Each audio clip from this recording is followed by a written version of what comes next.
Coronavirus is also proving a bane when it comes to rebuilding disaster-hit areas. A powerful earthquake and tsunami struck the Indian island of Sulawesi 2 years ago, killing more than 4,000 people.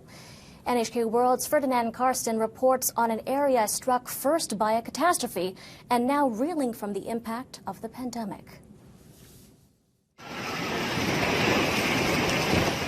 More than 70,000 houses and schools were destroyed in the earthquake. Over 200,000 residents were forced into shelters. One of the hardest hit cities was Palu in central Sulawesi.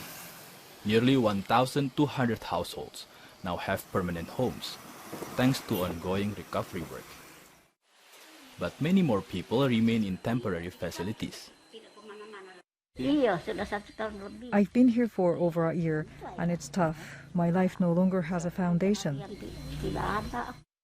The coronavirus is making a bad situation worse. The number of new cases nationwide were at record highs for consecutive days last month. People in temporary housing are at high risk of infection. Others are worried about their economic plight. They have lost their jobs or seen their income plunge after the introduction of restrictions on social and economic activities. Rauda and her family are living in a tent while they await temporary housing. No money. We're still living in a tent. My husband has no work because of COVID-19. Sometimes there are jobs, but rarely. Yakum Emergency Unit is an NGO. The pandemic has forced it to modify its methods. Members refrain from meeting survivors in person. The staff try to reach out online, but poor internet connections often mean that people's needs are not conveyed. NGO members also have concerns about funding.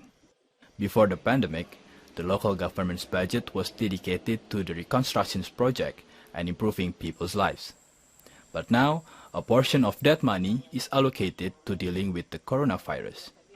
I think that's fine, as long as you don't forget that the rehabilitation and reconstruction process also remains a priority. The financial squeeze caused by coronavirus could delay the reconstruction work. Continued and consistent support will be needed so that the earthquake survivors can move forward. Ferdinand Karsten, NHK World, Jakarta.